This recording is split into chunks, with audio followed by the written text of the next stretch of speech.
शांति। ओम शांति। आज का स्वमान, मैं वरदाता आत्मा हूँ।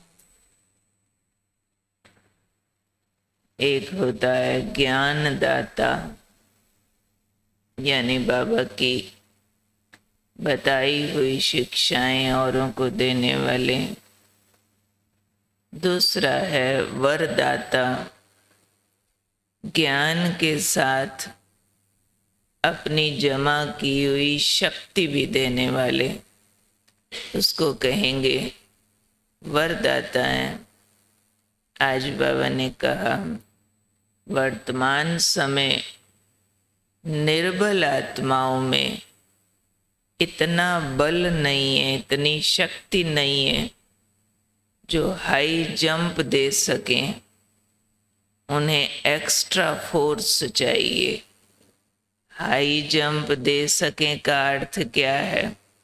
यानी चेंज कर सकें, ज्ञान सुने और अपनी मेहनत करें और अपने को तेजी से बदल दें।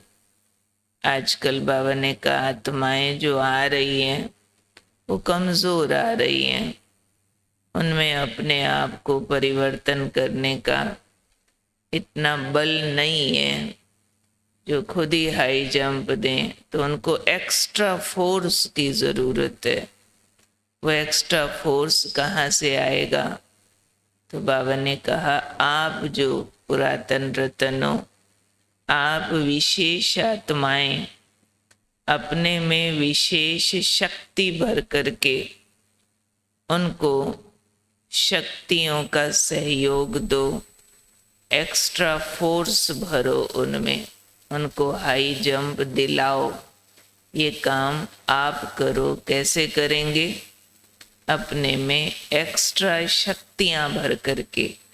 तो इसलिए आज बाबा ने एक होमवर्क दिया, बच्चे अभी ज्ञान दाता के साथ साथ शक्ति दाता बनो। ज्ञान बहुत करके अभी आजकल किसको भी सुनाओ ना, सब स्वीकार करते हैं कि हाँ आप बात ठीक कहते हो, अच्छी बात बोलते हो, सुनना भी चाहते हैं। लेकिन जब धारणाओं की बात आती है तो धारणा करने की उनमें शक्ति कम रहती है या नहीं रहती है। तो इसलिए बाबा ने हम बच्चों को काम दिया है कि आप बच्चे क्या करो, अब ज्ञान दाता के साथ साथ शक्ति दाता बनो। क्योंकि जो रचता है उसका प्रभाव रचना पर पड़ता है। तो आप रचता बन करके अपने में एक्स्ट्रा शक्तियां भर करके अपनी रचना को शक्तियों का सहयोग दो। बाबा ने कहा, अब ये वाली विशेष सर्विस करो। कभी बाबा मनसा सेवा के लिए कहते हैं विशेष सर्विस करो, कभी कभार बाबा कर्मणा सेवा के लिए भी बोलते हैं। कर्मणा माना सिर्फ स्थूल सेवा नहीं, लेकिन कर्मणा माना अपने में गुण भर करके, एग्जाम्पल सेट करके सेवा करना।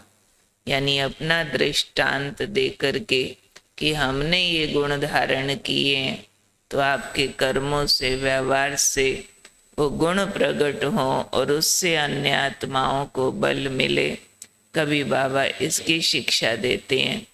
आज बाबा ने कहा, वरदाता बन के अपनी रचना को शक्तियों का वरदान दो।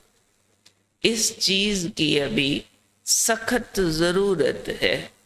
सिर्फ ये ना कह दो कि आने वाले ऐसे हैं वैसे हैं, सुनते नहीं, करते नहीं, यानी ब्लेम नहीं करें किसी को। ब्लेम करने के बजाय जहाँ देखें कोई अक्षम है, कमजोर है, तो उसको अपनी शक्ति का सहयोग दो। जैसे हमने धन अगर दान करना होता है तो एक्स्ट्रा कमाते हैं ना, अपनी ज़रूरत से ज़्यादा होता है तभी दान किया जाता है। किसी के पास अपनी ज़रूरत जितना ही पूरा ना हो तो दान कैसे करेंगे? वो कहेंगे भाई मेरे पास ही खाने को रोटी नहीं है, तुमको क्या खिलाऊं?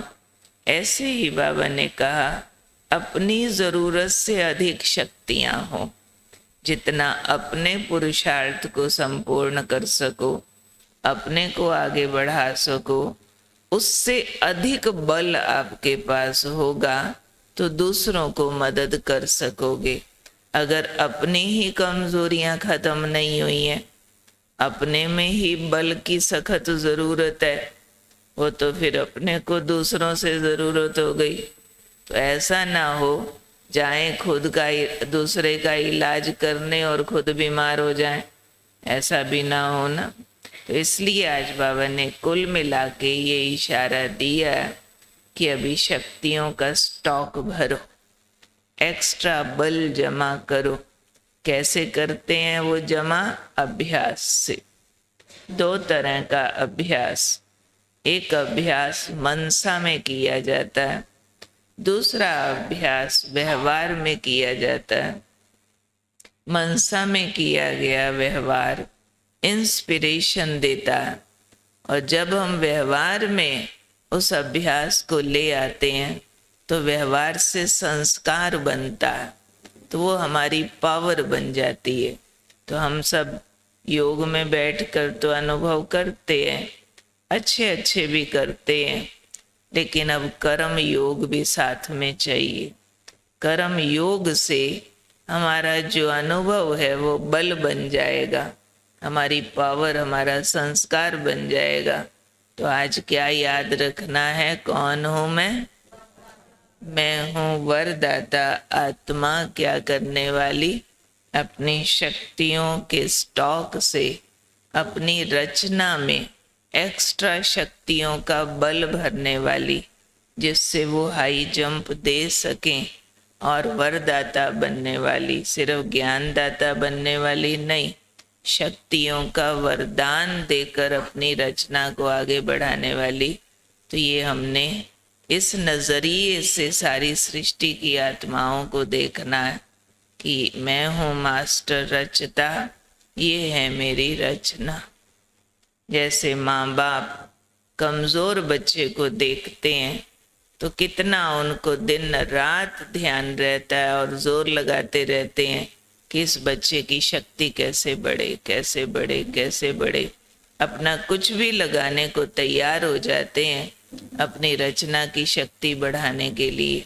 तो ऐसे ही बाबा ने कहा आप पूरी सृष्टि के मास्टर रचता हो।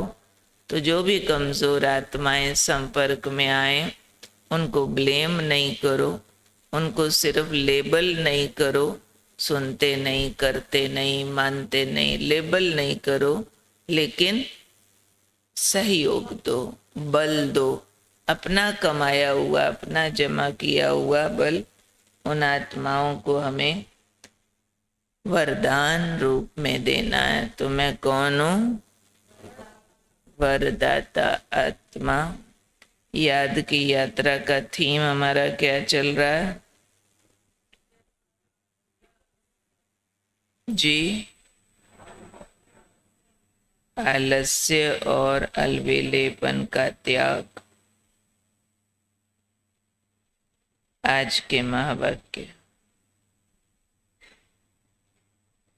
घोड़े सवार व सेकंड डिवीजन में पास होने वाली आत्माओं में वंश रूप में किस रूप में है? क्या? आलस्य और अलबेलापन।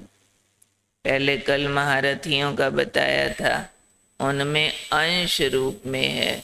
घोड़े सवार और प्यादों में वंश रूप में है।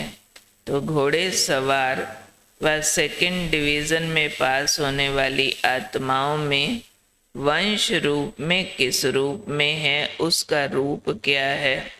हर बात में कौन सा बोल उनका ट्रेडमार्क है, यानी उनकी निशानी है? क्या बोलेंगे जिससे पता चलता है कि इनमें आलस्य और अलबेलापन है?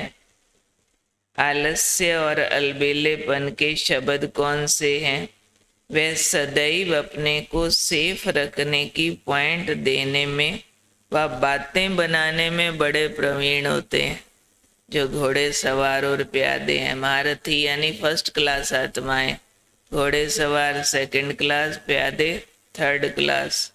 तो वो कैसे ही होंगे? पहली निशानी उनकी कि वो सदैव अपने को सेफ रखने की पॉइंट देने में व बातें बनाने में बड़े प्रवीण होते हैं।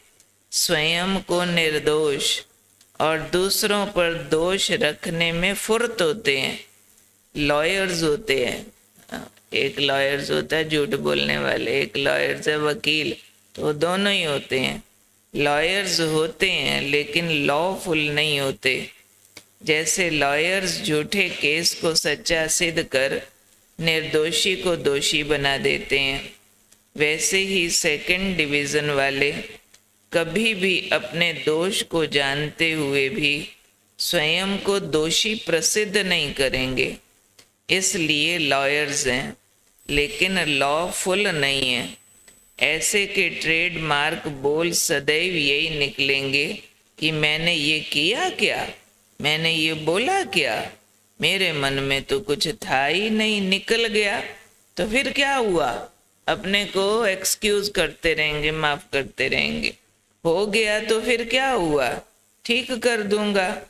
फिर क्या कि ट्रेडमार्क बोल होंगे, यानी अपने सारी बातें माफ है कि हुआ तो फिर क्या हो गया फिर क्या हुआ, ठीक कर दूंगा। फिर क्या कि ट्रेडमार्क के बोल होंगे। बाबा कितना इंटेलिजेंट है ना, सबके दिलों की सारी कहानी जानता। जैसे सृष्टि चक्र के समझाने के लिए फिर क्या कहते हो ना, तो सारी स्टोरी बतला देते हो। हर स्टोरी का ट्रेडमार्क होता है ना, इसके बाद क्या हुआ, फिर क्या हुआ, ट्रेडमार्क होता है उसका। तो ऐसे ही बाबा ने कहा इनका ट्रेडमार्क होता है मैंने किया तो फिर क्या। सतयुग के बाद फिर क्या हुआ, त्रेता आया फिर क्या हुआ, द्वापर आया फिर क्या। शब्द में सारे चक्र की कहानी सुनाते हो। वैसे वे लॉयर्स आत्माएं फिर क्या शब्द के आधार पर दूसरों के ऊपर सारा चक्कर चला देती हैं, स्वयं को साक्षी व न्यारा बना देती हैं व छुड़ा देती हैं। फिर क्या शब्द से अर्थात एक संकल्प से अलबेलापन व रॉयल आलस्य का वंश अंदर ही अंदर बढ़ता जाता है और ऐसी आत्मा को पावरफुल बनाने के बजाय निर्बल बनाता जाता है। ये है सेकंड डिवीजन, अर्थात घोड़े सवार आत्माओं के अंदर अलबेलापन और आलस्य वंश रूप में। इस अंश व वंश को समाप्त करने के लिए चेकर बनना अति आवश्यक है। आज बहुत स्पष्ट महावाक्य हैं, गुह्य भी हैं, क्लियर भी हैं। कोई 2-4 बार ध्यान से पढ़े तो बहुत सारे बड़े वाली मैल जो अस्वच्छता है उससे छूट सकते हैं। टॉपिक लिखेंगे सारे जो आज सब ने लिखना है, इस पर सब समझ लो। मैंने कंपलसरी लिखना, टॉपिक ना भी लिखना ये भी आलस और अलबेलेपन की निशानी है। आत्मा में अलबेलेपन के कारण और निवारण विस्तार से लिखिए। कौन कौन लिखेंगे हाथ खड़ा करो। जो नहीं लिखेंगे वो हाथ खड़ा करो। कईयों ने किसी में भी हाथ नहीं खड़ा किया।